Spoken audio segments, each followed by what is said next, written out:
Alhamdulillah, wabihi nasta'inu ala umuri dunya waddin. Asyhadu an la ilaha illallah wahdahu la syarikalah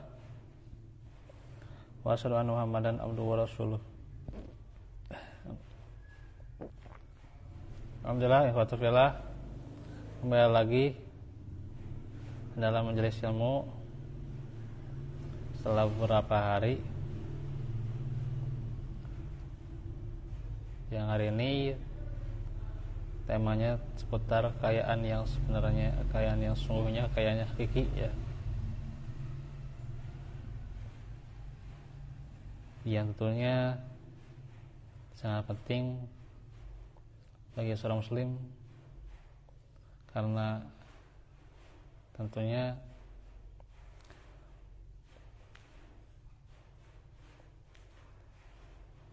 semua bercita-cita ingin jadi kaya ya. Tapi bagaimana kekayaan yang sesungguhnya ya? Orang yang bermiskin pasti cita-citanya jadi ingin kaya juga. Itu. Orang yang kaya berkecukupan juga ingin bertambah. Kecuali kalau Nabi ya. Kalau Nabi memang diriwayatkan beliau ingin jadi miskin. Masya Allah. Beda dengan kita ya. Gitu.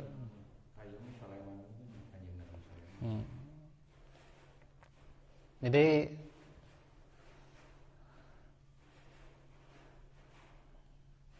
hanya Nabi Muhammad ya sallallahu alaihi wasallam yang keinginannya ingin jadi miskin, sedangkan kita ingin kaya ya gitu. Karena itu kita harus tahu perkara ini ya. Sebab tentunya apakah kaya dinilai hanya jadi materi saja, dari angka-angka saja, atau dari kuatnya fisik dan sebagainya. Hanya dengan cara pandang Islam, manusia akan percaya bahwa sesungguhnya kekayaan tidak selalu berwujud harta benda ya. Kekayaan yang sebenarnya tidak selalu diukur dengan besarnya angka-angka materi. Keluasan hati saat seorang hamba mampu menekan hawa nafsunya ya, bersikap menerima dan mensyukuri apa yang ada.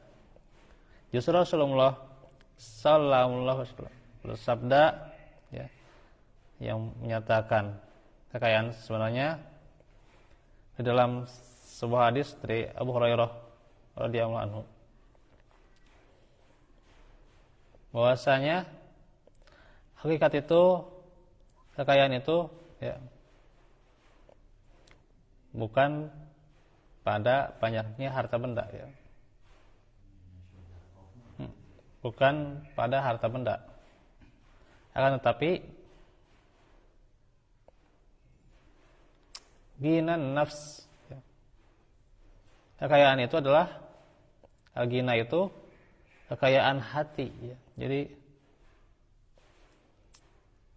hakikat kekayaan itu adalah kekayaan hatinya, bukan kekayaan hartanya, angkanya, ya, penghasilan dan sebagainya.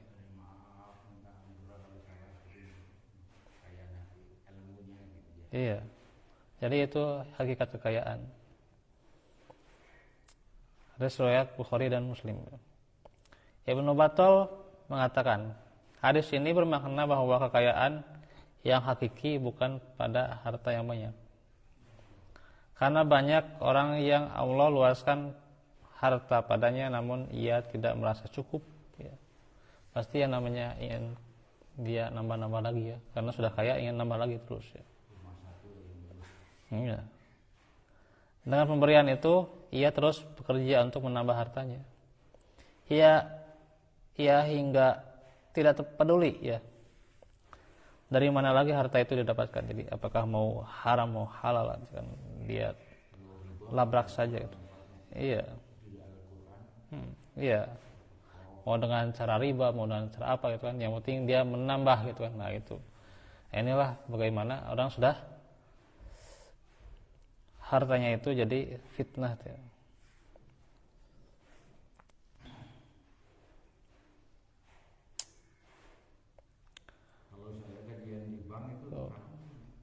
Ayo mengambil gaji mah nggak apa-apa. Enggak apa-apa. Mau mengambil gaji nggak apa-apa. Mau lewat mana saja. Iya, mau lewat mana aja ambil gaji nggak masalah. Nabung juga sebenarnya nggak masalah. Ya kadang-kadang disisakan kan. Itu. Yang menjadi masalah itu ketika ada transaksi yang ribanya itu, bunganya atau apa, meminjam. Nah, itu yang itu. Meminjam 10.000 jadi 15. Nah, iya. Gitu ya. Iya. Itu ribuannya 3.000. Iya. Kembali lagi nih. Jadi orang yang sudah bergelimang harta tapi dia ambisi sangat besar, tidak bisa mengkayakan jiwanya, ya. Kalau di persada saya tadi mendengarkan Iya. yang sebetulnya yang diimpakkan Iya. jariah gitu. Iya. Iya. Panjang itu. Ya, siap. Membangun masjid. Iya, siap. Ya. Ntar saya jelasin dulu, Pak. Kalau Yang jebol siap. gitu. Ya, saya jelasin dulu, ntar dulu. Saya jelasin dulu, Pak. Sabar, Pak. Jadi sesungguhnya dari mana? Kalau jangan mau tahu pembicaraan dulu, Pak. Santai ya. Supaya beradab.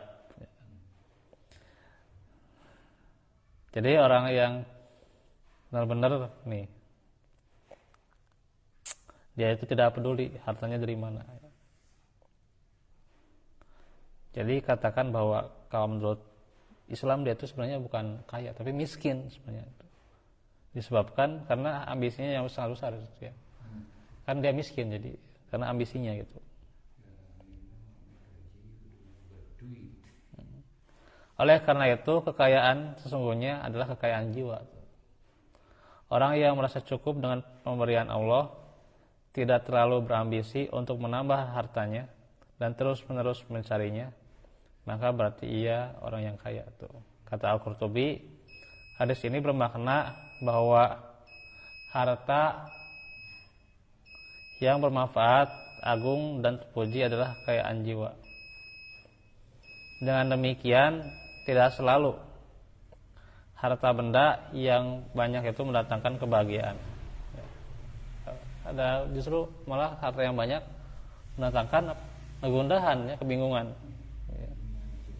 ya, yang tidak ada ujung-ujungnya. Bukan ukuran kebaikan dan juga kesenangan bagi pemiliknya.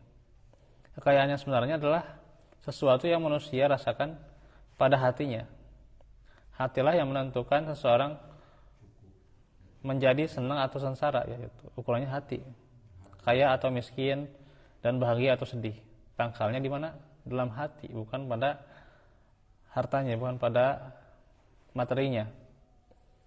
Justru hati yang takut kepada Allah, ya, takut kepada azab Allah, beriman, penuh rasa syukur, ya, dan cinta kepada pemilik dan pemberi rezeki sebenarnya yang akan memperoleh kebaikan dan kebahagiaan dari harta yang dimilikinya, sebesar apapun harta tersebut. Rasulullah bersabda, barang siapa yang dunia adalah ambisinya, maka Allah akan menghancurkan kekuatannya, menjadikan kemiskinan di depan matanya, dan dunia tidak akan datang kepadanya kecuali apa yang Allah telah takdirkan. Dan barang siapa yang akhirat tujuannya, maka Allah akan menguatkan urusannya tuh. Kalau kita tujuannya akhirat, Allah kuatkan urusan kita ya, walaupun tetali-tati, susah payah ya. Allah akan kuatkan urusan kita ya. Tuh. Menjadikan kekayaannya pada hatinya dan dunia datang dengan sendirinya. Tuh. Datang dengan sendirinya. Datang kepadanya dalam keadaan tunduk ya, hadis riwayat Ibnu Majah. Semoga Allah mengaruniakan kepada kita semua hati yang kaya, hati yang selalu bergantung dan bersandar kepada Zat yang Maha Kaya. Assalamualaikum warahmatullahi wabarakatuh. Subhanaka Allahumma bihamdika asyhadu an la ilaha illa anta astaghfiruka wa atubu ilaik. Rabbana atina min ladunka wa hayyi lana min amrina rabbana atina fid dunya hasanah fil akhirati hasanah wa qina adzabannar. Rabbana la tuzigh qulubana ba'da idh hadaytana wa hab lana min ladunka rahmah innaka antal wahhab. Rabbana hab lana min azwajina wa dzurriyyatina qurrata a'yun waj'alna lil muttaqina imama. Assalamualaikum warahmatullahi wabarakatuh.